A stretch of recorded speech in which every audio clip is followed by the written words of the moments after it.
man accused of setting fire to a restaurant in the Poconos turned himself in at federal court in Wilkes-Barre today. This is the same man who back in the late 80s starred in an episode of Unsolved Mysteries because he claimed he could make it rain.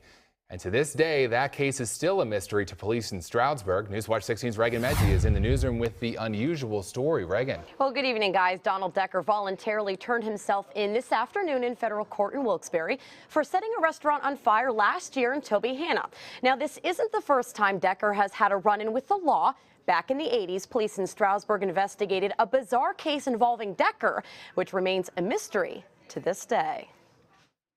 This is Donald Decker of Goldsboro when he was interviewed on the primetime national show Unsolved Mysteries back in the 80s for being known as Rainman, a man who could actually make it rain.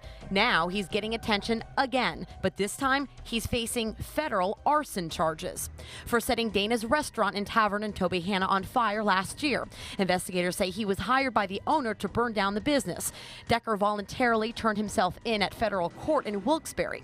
Back in the early 80s, Donald Decker was known as Rainman to Stroud Area Regional Police, who say Decker could make it rain. Detective Richard Wolbert was on the case back then and says he still can't explain it.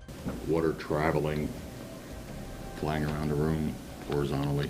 The case grabbed national attention, and Decker's story appeared on the TV show Unsolved Mysteries years later.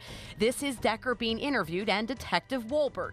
Wolbert says the call back in the 80s started off as an investigation into a plumbing problem at a home in Stroudsburg where Decker was staying at the time. I mean, it definitely wasn't a plumbing problem.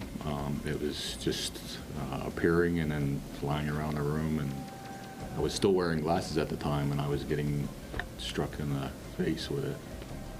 So it was really strange. Wolbert says it's a case, to this day, he has no explanation for. There was something going on in that house, and I really don't, I don't know what it was.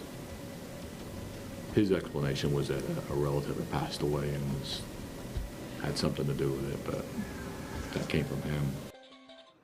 And Donald Decker is free on bail. Officials say it's because he is not a flight risk. Now, as for the unsolved mystery involving Decker, Newswatch 16 tried to interview more witnesses, but they turned us down because they say what they saw is just too upsetting and just too creepy to talk about. Reagan Medji, Newswatch 16 live in the newsroom. All right, Reagan, thanks so much for that.